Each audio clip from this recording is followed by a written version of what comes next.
जैसा कि आप सब लोगों को पता ही होगा कि रिसेंटली यूनियन बजट 2023 रिलीज किया गया था, जिसमें बहुत ही ज्यादा चेंजेस देखने को मिले थे। आज के इस वीडियो में मैं आपको सिर्फ और सिर्फ वो चेंजेस के बारे में बताऊंगा जो कि आईटी एम्प्लॉयज के लिए बहुत ही ज्यादा इंपॉर्टेंट है।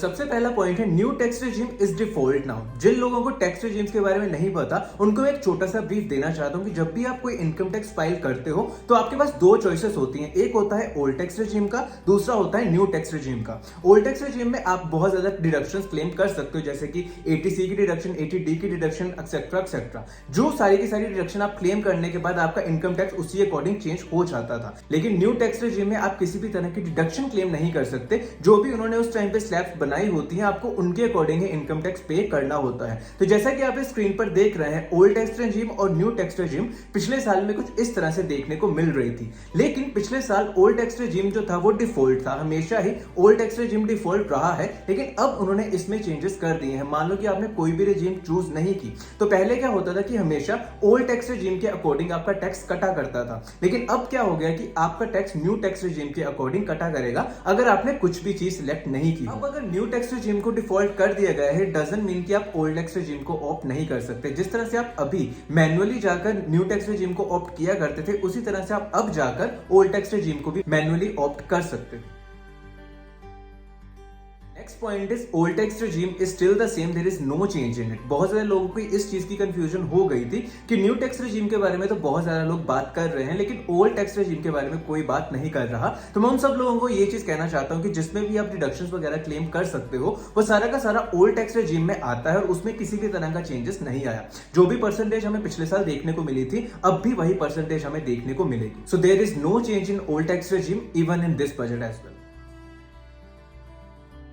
Point is changes in the new income tax regime. तो this is the one of the main change जो कि आपको इस बजट में देखने को मिलेगा। जैसे कि मैं अगर पिछले साल की बात करूं, तो पिछले साल में न्यू टैक्स रेजिम का जो परसेंटेज था वो कुछ इस तरह से था। जैसे कि आप इस स्क्रीन पर देख रहे हैं, सारी की सारी परसेंटेज अब चेंज हो जाएंगी। न्यू इनकम टैक्स रेजिम में जो चेंजेस देखने को मिलेंगे वो कुछ इस तरह से आपको देखने को मिलेंगे। तो जैसे कि आप इस स्क्रीन पर देख रहे हैं, इस बार अगर किसी की भी इनकम 0 से लेकर 3 लाख के बीच में होगी तो उसको कोई भी टैक्स देने की जरूरत नहीं होगी। देन उसके बाद 3 से 6 लाख के बीच 5% का टैक्स लगा करेगा।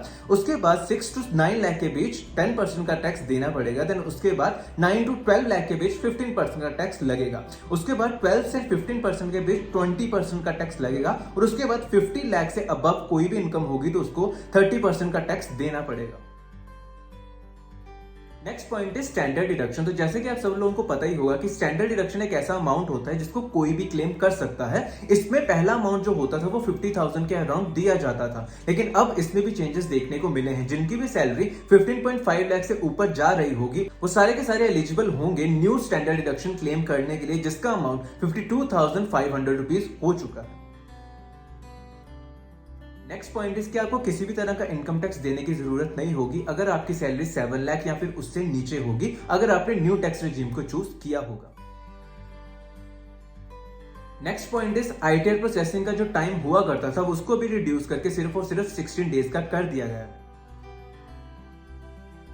Next point is highest rate of surcharge, जिसका अमाउंट 37% के अराउंड हुआ करता था, जिसको रिड्यूस करके अब 25% कर दिया गया। तो ये सारे के सारे पॉइंट्स थे जो कि एक आईटी एम्प्लॉय के लिए जानना बहुत ही ज्यादा जरूरी थे। स्टिल अगर आपका कोई भी डाउट रहता है तो उसको आप कमेंट सेक्शन में जाकर कमेंट करके जरूर बता सकते हैं। इसी के साथ आज के लिए बस इतना ही, फिर मिलते हैं अगली वीडियो में। धन्यवाद।